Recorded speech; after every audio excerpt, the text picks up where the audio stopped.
Hi all, welcome back. അപ്പോൾ ഇന്നത്തെ നമ്മുടെ റെസിപ്പി ഒരു നാരങ്ങ വെള്ളത്തിൻ്റെ റെസിപ്പിയാണ്. അപ്പോൾ ഈ ഒരു നാരങ്ങ വെള്ളം നമ്മൾ കുറച്ച് ഹെൽത്തി ആയിട്ടാണ് കേട്ടോ ചെയ്തിട്ടുള്ളത്. ആ ഒരു നാരങ്ങ വെള്ളത്തിൻ്റെ രുചിയിലൊന്നും വ്യത്യാസം വരാത്ത രീതിയിൽ കുറച്ച് ഹെൽത്തി ആയിട്ട് നമുക്ക് ഈ ഒരു ചൂടുള്ള സമയത്തും അതുപോലെ നോമ്പ് തുറക്കുന്ന സമയത്തൊക്കെ കുടിക്കാൻ പറ്റിയിട്ടുള്ള നല്ലൊരു നാരങ്ങ വെള്ളത്തിൻ്റെ റെസിപ്പിയാണ് കേട്ടോ ചെയ്യുന്നത്. അപ്പോൾ നമുക്ക് എങ്ങനെയാണ് ഈ നാരങ്ങ വെള്ളം റെഡിയാക്കുക എന്നുള്ളതൊന്ന് നോക്കാം. അപ്പോൾ അതിന് വേണ്ടിയിട്ട് ഞാനെന്താ മിക്സിയുടെ ജാർ എടുത്തിട്ടുണ്ട്. അതിലേക്ക് ഞാനൊരു മുഴുവൻ നാരങ്ങയുടെ നീര് പിഴിഞ്ഞെടുത്തിട്ടുണ്ട് കേട്ടോ. അത് ഒഴിച്ചു കൊടുക്കാം. ഇനി നമുക്കിതിലേക്ക് ഒരു ചെറിയ ഇഞ്ചി കഷ്ണം, ഒരുപാട് വേണ്ട കേട്ടോ, ഞാനിപ്പോൾ ഇവിടെ 2 ഗ്ലാസ് വെള്ളം ഉണ്ടാക്കുന്നുള്ളൂ. അപ്പോൾ ഈ ഒരു ചെറിയൊരു ഫ്ലേവർ മാത്രം മതി. ഇഞ്ചിയുടെ ആ ഒരു ഫ്ലേവർ മുന്നിട്ട് നിൽക്കരുത് കേട്ടോ ഒരിക്കലും. അപ്പോൾ ഒരു ചെറിയ പീസ് മാത്രം ചേർത്ത് കൊടുക്കാം.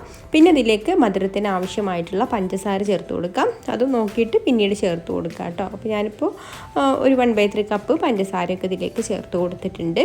പിന്നെ പുളിയൊക്കെ നോക്കിയിട്ട് ആ ഒരു പുളിയുടെ മധുരത്തിന് ആവശ്യമായിട്ടുള്ളത് പിന്നീട് ചേർത്ത് കൊടുത്താൽ മതി. ഇനി നമുക്കിതിലേക്ക് ചേർത്ത് കൊടുക്കേണ്ട ഇൻഗ്രീഡിയൻറ്റ്, മെയിനായിട്ടുള്ളൊരു ഇൻഗ്രീഡിയൻ്റ് ആണ്, അതായത് നമ്മുടെ ഉറുമാമ്പഴമാണ് കേട്ടോ നമ്മുടെ ഈ ഒരു നാരങ്ങ വെള്ളത്തിന് കളർ കൊടുക്കുന്നത്. അല്ലാതെ നമ്മൾ വേറെ കളറൊന്നും ചേർത്ത് കൊടുക്കുന്നില്ല.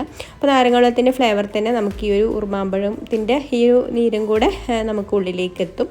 എന്നാൽ ഉറുമാമ്പഴത്തിന് മാത്രം ഇങ്ങനെ പാലില്ലാതെ ജ്യൂസ് അടിക്കുമ്പോൾ അത്ര വലിയ ടേസ്റ്റ് ഉണ്ടാവില്ല.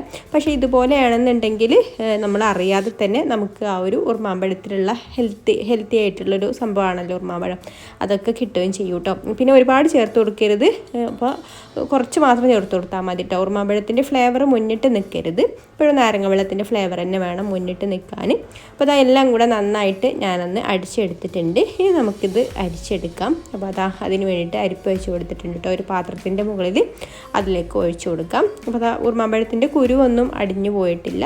ഇതുപോലെ അതിൻ്റെ ആ ഒരു പൾപ്പ് മാത്രം അടിഞ്ഞ് നല്ല കളറിലായി വന്നിട്ടുണ്ട്.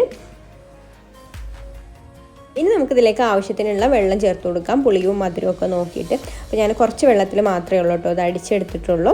അപ്പോൾ ഇത്രയേ ഉള്ളൂ, നമ്മുടെ നാരങ്ങ വെള്ളം റെഡി ആയിട്ടുണ്ട്. ഇനി നമുക്കിത് സെർവിങ് ഗ്ലാസ്സിലേക്ക് ഒഴിച്ചു കൊടുക്കാം. അപ്പോൾ ഞാനിതിലേക്ക് സാധാരണ നോർമൽ തണുപ്പിലുള്ള വെള്ളമാണ് കേട്ടോ ഒഴിച്ചു കൊടുത്തിട്ടുള്ളത്. അപ്പോൾ തണുപ്പ് വേണമെന്നുണ്ടെങ്കിൽ ഗ്ലാസ്സിലേക്ക് കുറച്ച് ഐസ് ക്യൂബ് ഇട്ട് കൊടുത്തിട്ട് ഇതിലേക്ക് ഒരു പച്ചമുളകിൻ്റെ പകുതി മാത്രമാണ് കേട്ടോ എടുത്തിട്ടത്. പച്ചമുളക് ഒന്ന് കീറിയതിന് ശേഷം 2ൻ്റെ പകുതിയും ഓരോ ഗ്ലാസ്സിലേക്ക് ഇട്ട് കൊടുത്തിട്ടുണ്ട്. അധികം എരിവ് വേണ്ട, ചെറിയൊരു ഫ്ലേവറിന് വേണ്ടിയിട്ട്. അതുപോലെ തന്നെ ചെറിയൊരു മിൻറ്റിൻ്റെ ഫ്ലേവർ കിട്ടാൻ വേണ്ടിയിട്ട് മിൻറ്റിൻ്റെ ചെറിയൊരു പീസും കൂടെ ഇട്ട് കൊടുത്തിട്ടുണ്ട്. ഇനി നമുക്കിതിലേക്ക് വെള്ളം ഒഴിച്ചു കൊടുക്കാം. കുറച്ച് വ്യത്യസ്ത രീതിയിലൊക്കെ നാരങ്ങ വെള്ളമൊക്കെ കുടിക്കാൻ ആഗ്രഹിക്കുന്നവർക്ക് ചെയ്യാൻ പറ്റിയിട്ടുള്ള നല്ലൊരു റെസിപ്പിയാണ് കേട്ടോ ഇത്. പ്രത്യേകിച്ച് കുട്ടികൾക്കാണെന്നുണ്ടെങ്കിലും ഈ ഒരു കളറൊക്കെ കാണുമ്പോൾ വെള്ളമൊക്കെ കുടിക്കാൻ തോന്നും. അതുപോലെയുള്ളൊരു കളറാണ് കേട്ടോ ഇത്.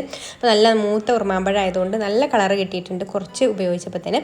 അപ്പോൾ നിങ്ങൾക്ക് ഈ വീഡിയോ ഇഷ്ടമായിട്ടുണ്ടെങ്കിൽ ലൈക്ക് ചെയ്യാനും അതുപോലെ തന്നെ ചാനൽ സബ്സ്ക്രൈബ് ചെയ്യാനും മറക്കരുതേ.